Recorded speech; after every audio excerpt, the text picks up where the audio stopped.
मुझे पता है तू किस वक्त से गुजर रहा है। तेरे मन में प्रश्नों का महासागर खौल रहा है। बहुत कोशिश कर ली है, लेकिन जो चाहिए वो मिल नहीं रहा है। जिससे प्रेम किया, अपेक्षा की वो व्यक्ति मेरी अपेक्षा पूरी नहीं कर पा रहा है। मन बिल्कुल शांत नहीं है। पढ़ाई करता हूं, लेकिन कुछ समझ नहीं आता। घर पर हमेशा छोटी छोटी बातों पर गुस्सा आता है। हर बात पर रो देती हूं। बहुत ही तनावपूर्ण जिंदगी जी रहा हूं भगवान। ऐसी शिकायत तो बहुत लोग मुझसे करते हैं, लेकिन इन सब लोगों को पता है कि इन सब प्रश्नों का उत्तर पहले ही दे दिया गया है श्रीमद् भगवत गीता में। और आज भी वापस उन्हीं प्रश्नों का उत्तर देने वाला हूं इस वीडियो के रूप में। अगर सच में जिंदगी में खुशी, शांति, सफलता चाहिए हो तो वीडियो को पूरा देखो। और एक बात याद रख, ये वक्त भी गुजर जाएगा और तूने जितना चाहा था उसे कहीं गुना में तुझे दूंगा। किसी भी चीज को समझने के लिए सबसे पहले मन को शांत रखना चाहिए और फिर काम पर ध्यान देना चाहिए, क्योंकि हम मन से ही प्रश्न खोज लेते हैं और मन में ही जवाब देकर बैठ जाते हैं। भगवान कृष्ण ने मन को शांत रखने के लिए दो चीजें बताई हैं। भगवत गीता में भगवान श्री कृष्ण कहते हैं, मन का बेचैन होना उसका स्वभाव है। हमारे मन को लगता है कि अगर वह अलग अलग बातों के बारे में सोचता रहेगा तो हमें आने वाली हर मुश्किल और मुसीबत से बचा लेगा, पर ऐसा होता नहीं है। हम अपने जीवन का काफी अधिक समय सोच विचार करके परेशान होने में निकाल देते हैं। भगवान श्री कृष्ण कहते हैं कि मन का यह स्वभाव बदलना मुश्किल जरूर है, असंभव नहीं। अच्छा, अब आप एक बात बताइए, क्या आप कौए को कह सकते हैं कि वो कांव कांव की आवाज ना करे? या फिर क्या आप किसी मेंढक को कह सकते हैं कि वह पानी देखते ही ऊंची छलांग ना मारे? हमारे मन का भी कुछ ऐसा ही है। जीवन में कुछ भी होता है, अच्छा या बुरा, हमारा मन उस पर कांव कांव कांव करने लगता है। कांव कांव से मेरा मतलब है चिंता करना, व्याकुल होना।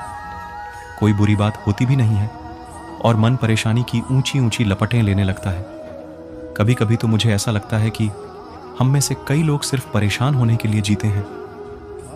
सारी परेशानी, पीड़ा, दुविधा अक्सर हमारी मन की बनाई हुई कहानियां होती हैं। वैराग्य भाव दूसरा उपाय। वैराग्य का अर्थ यह नहीं कि आप सब कुछ छोड़कर जंगल में जाकर बैठ जाएं।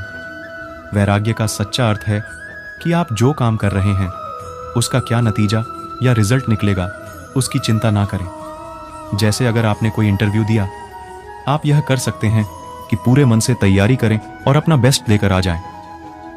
वह नौकरी मिलना या ना मिलना आपके हाथ में नहीं है।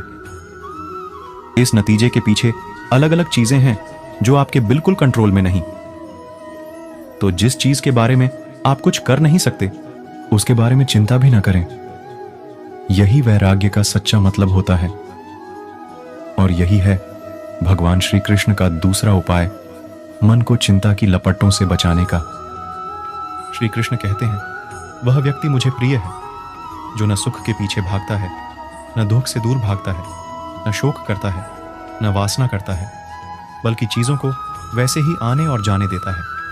शांति, नम्रता, मौन, आत्मसंयम और पवित्रता ये मन के अनुशासन है। सच्चे बुद्धिमान लोग न तो जीवित लोगों के लिए शोक मनाते हैं, न ही उनके लिए जो मर चुके हैं। इंसान अपने विश्वास से बनता है, जो जैसा मानता है वैसा ही होता है। मन ही मनुष्य का मित्र भी होता है और शत्रु भी। जो जन्मा है उसके लिए मृत्यु उतनी ही निश्चित है जितना कि जो मर चुका है उसके लिए जन्म लेना निश्चित है।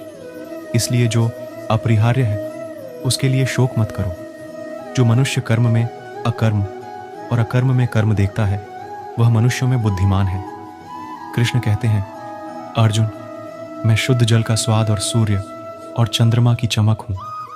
मैं पवित्र शब्द और हवा में सुनाई देने वाली ध्वनि और मनुष्यों का साहस हूं। मैं मधुर सुगंध हूं, पृथ्वी और अग्नि की चमक। मैं हर प्राणी में जीवन हूं और आध्यात्मिक साधक का प्रयास हूं। जिसने मन पर विजय प्राप्त कर ली है उसके लिए मन सबसे अच्छा मित्र है। लेकिन जो ऐसा करने में असफल रहा, उसका मन सबसे बड़ा शत्रु बना रहेगा। जिसने मन पर विजय प्राप्त कर ली है, उसके लिए परमात्मा पहले ही पहुंच चुका है, क्योंकि उसने शांति प्राप्त कर ली है। ऐसे मनुष्य के लिए सुख दुख, गर्मी सर्दी, मान अपमान सब एक समान है। आपका वक्त होता है, आप नहीं। वह सब कुछ करो जो तुम्हें करना है, लेकिन लालच से नहीं, अहंकार से नहीं, वासना से नहीं, ईर्ष्या से नहीं, बल्कि प्रेम, करुणा, नम्रता और भक्ति के साथ। जिस इंसान के चारों तरफ नकारात्मक लोग रहते हैं, उस इंसान का मंजिल से भटक जाना तय है। बुरे कर्म करने नहीं पड़ते, हो जाते हैं, और अच्छे कर्म होते नहीं, करने पड़ते हैं। राधा ने श्री कृष्ण से पूछा, प्यार का असली मतलब क्या होता है? श्री कृष्ण ने हंसकर कहा, जहां मतलब होता है, वहां प्यार ही कहां होता है।